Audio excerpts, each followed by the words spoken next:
ছাড় দেবে না। আপনারা জানেন না, আমরা ভদ্রতাকে যদি দুর্বলতা মনে করেন তাহলে ভবিষ্যৎ আপনাদের খুব খারাপ হবে। লায়ন মোহাম্মদ হারুনুর রশিদ আমাদের পাশে ছিলেন, অসংখ্য মামলা হামলার শিকার হয়েছি। সকল মামলা হামলার সকল দায়ভার উনি নিয়ে আমাদেরকে কোর্ট থেকে জামিন পর্যন্ত উনি করেছিলেন। উনি একদিন বলেছিলেন, আমার দেহে এক ফুটা রক্ত থাকা পর্যন্ত আমি আমার নেতা কর্মীদেরকে রাস্তায় পেলে ভয়ে ফিরবে না। উনি তাই করেছেন, আর তার জন্য দল তাকে মনোনয়ন দিয়েছেন।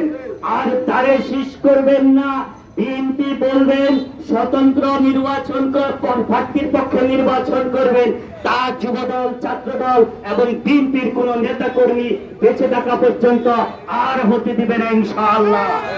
প্রিয় ভাইরা আমার, আপনি সভা সমাবেশ করেন, এক পাশে আপনার ছবি রেখেন, আরেক পাশে ঈসা মাসের ছবি রাখেন, আমরা সেখানে বাধা দিব না। কিন্তু শহীদ জিয়ার কোন ছবি থাকবে, বিএনপির কোন ছবি থাকবে, সেখানে আপনাকে প্রতিহত করা হবে। এবং ওই যারা এই ফরিদগঞ্জে তার সাথে আছে তাদের অতীত চরিত্রগুলো আপনারা একটু দেখে নিন সবাই। এই বাজারবাসী থেকে শুরু করে ফরিদগঞ্জ আতবর জনতা জানে তারা কিভাবে ফরিদগঞ্জে বিএনপির নামধারী নাম বিক্রি করে অন্যায় অবিচার অত্যাচার করে গিয়েছে। বিভিন্ন ভাবে আমরা শুনতে পেরেছি।